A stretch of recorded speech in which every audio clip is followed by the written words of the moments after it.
My name is Vinay, and with this video I will demonstrate how you can simulate and patch antenna using ESI CEM solution software.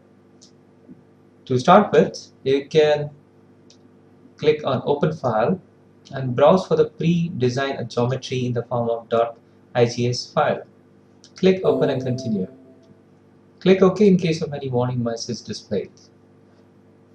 So here you can see a 2.4 GHz patch antenna which has to be operated, and this has been designed using an FR4 substrate whose thickness is around 1.6 millimeters. As this is operating at 2.4 GHz frequency, so the lambda is calculated by C by F formula, which comes around 125 millimeters. Here we can see the port or the feed which is applied around 7 millimeters from the y-axis. On the left hand side, you can click plus and you can see the various parts associated with the patch antenna. Like part number 1 is the dielectric, 2 is the patch, 3 is the ground back, 4 is the external patch, 5th is the port, and 6th part number is the external ground. So if you want to see the surface of the patch antenna, you can click flat, or if you want to see the boundaries, you can click the boundary button. To start with, we need to mesh the antenna and prepare for the simulation. So we need to switch the application to the mesh. The first thing we need to mesh is the port of the patch antenna. So click on 1D and click on one curve. You can zoom in to see the port clear. Select this port by clicking left click on it and make the number of elements as 6. Why 6? Because our mesh size should be lambda by 10 epsilon r. Now 125 being the lambda size, and if you do the calculations, so it should come around 6. So 6 is the number of elements you need to specify. You can specify the part number as 5 because it's the same part number 5 as the port. Click generate 1D, you can see the dot coming up. Click apply and continue. Now we need to do a 2D mesh for the remaining of the body of the patch antenna. Click on 2D and select topo mesh. In the pop-up menu, make the count as 4. Make sure it is set to 4 in case your software is different. Set the element size to 6 with the same calculation what we did for the mesh size as 6. Make sure you check the methods. In that, the element type is being set to triad. Go to Advanced tab and select the analysis points, which has to be top and bottom of the port. So click on analysis point, zoom a little on the port, left click on the top edge of the port, left click on the bottom edge of the port. You can see the plus dots coming up. Click on mesh all surface. Close and continue with the further process. You can click on the flat wireframe and you can see the mesh coming up. So as our meshing is complete, we need to go for the different checks on the antenna. So click on edge and check for the element quality of the patch antenna. So you can click on the check button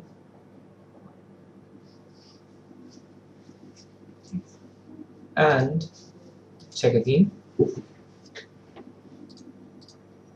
So you have to turn on the types of the quality checks. So you can turn on till internal angle of the minimum quad. So click on check, it comes to be 0. So that's okay. So make sure that in case if you're getting violation, you can change the aspect ratio to be 7 or different value to make the violation as 0. And you can even turn off the remaining checks to avoid any kind of errors coming up. Click close and continue with the next steps. The next step in checks is to check for the coincident nodes. So click on coincident nodes and disable the external patch and the external ground and check for it. You will find some message that 4 number of coincident nodes are being found.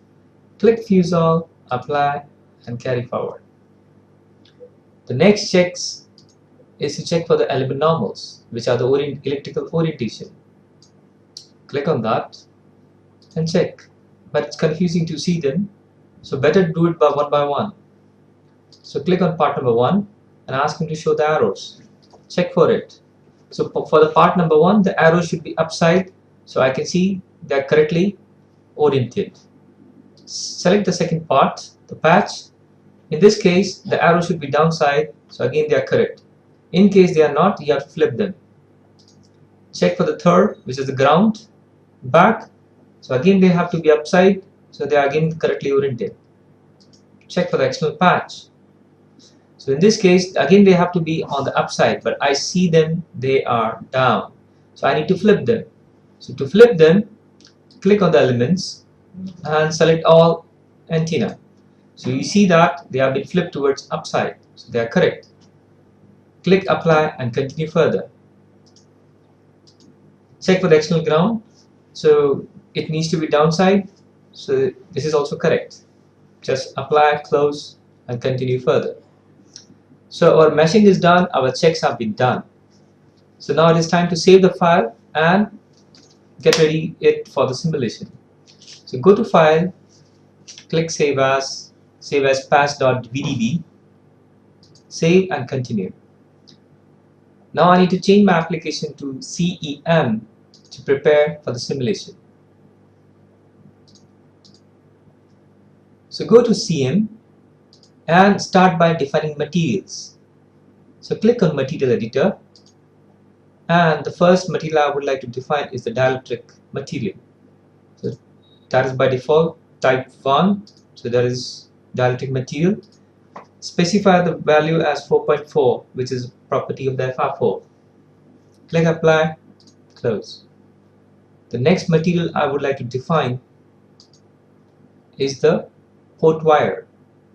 So click on the 7, which is 1D metallic wire, which will be applied to the port. Make the radius as 1 millimeter. Click apply, close. Then go back to CEM, and this time I need to define the medium. So click on the medium and select only the 4th and the 6th part, which is the external patch. So click 4 and 6. So only these two should be selected. In the entity creation menu, drop down the part and click select all visible entities. Click apply and close. Go back to CEM menu, click on medium again, and this time we need to specify dielectric for the remaining body and select them. So it's part number, this time just deselect 4 and 6. So select only 1, 2, 3 and 5. So they have to be of the dielectric. So again drop down, select 2 eyes, which are select all visible entities, and specify the material ID. So click on the material ID, left click and say list. Select the material 1 which we have defined, which is the dielectric. Click OK, apply, close. Now we need to specify the boundary conditions. So go to CEM, select the boundary conditions, which has to be perfectly electrical conductor.